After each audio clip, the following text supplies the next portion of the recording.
The Jewish Community Center in the city of Lodz, Poland, attending the end of the Sabbath Havdalah ceremony with the chief rabbis of Israel and Poland, along with some 150 worshippers, many of them hidden Jews who just recently discovered their ancestral roots. I was a Catholic, my mother was a Catholic, my father was a Catholic, but history, my family is Jewish.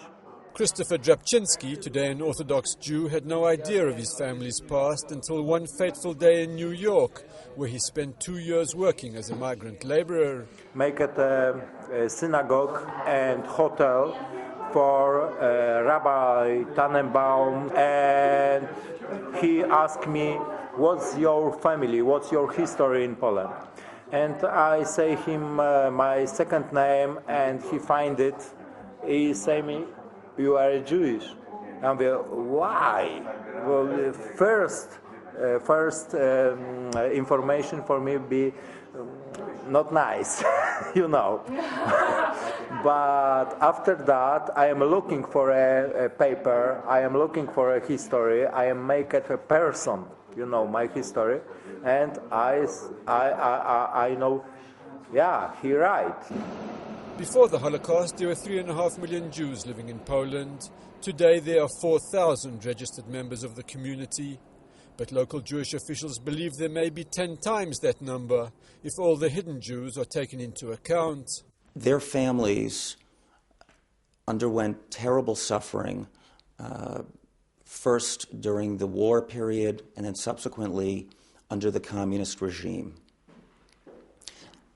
Many of them chose to hide their identity because of their experiences.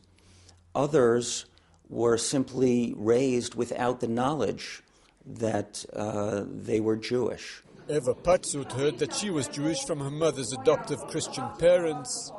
She also found out that her real grandparents, the Epsteins, were murdered by the Nazis. Eva's mother refuses to address the issue.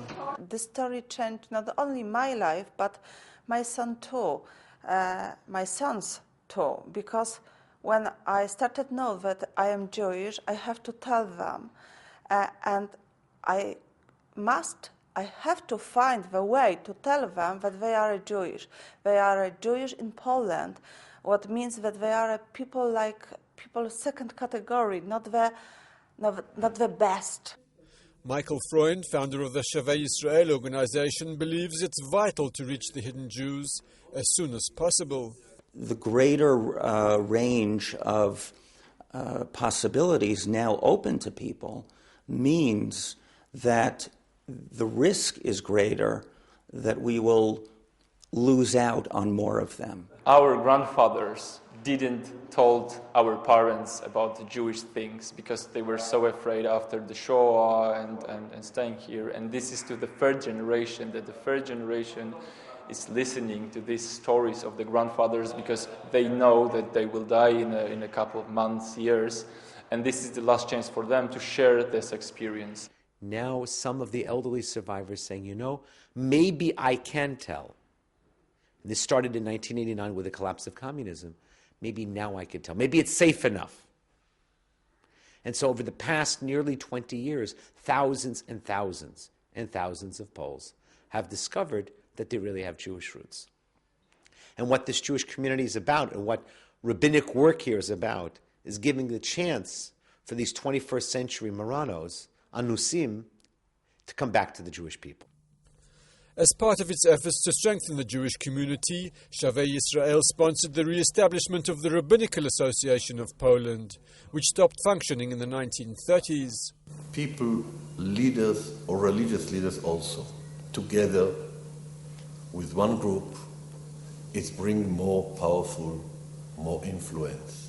Take yourself, for example, your hand. If you do like this with your fingers, every finger is not so strong. Because a finger is a finger, we know. But if you do it, it's much more stronger. Rabbi Metzger said, while there are only 8 rabbis in Poland at the moment, that figure could multiply tenfold over the next few years if all the hidden Jews were to return to their roots. Dennis Zinn, IBA News, Lodz, Poland.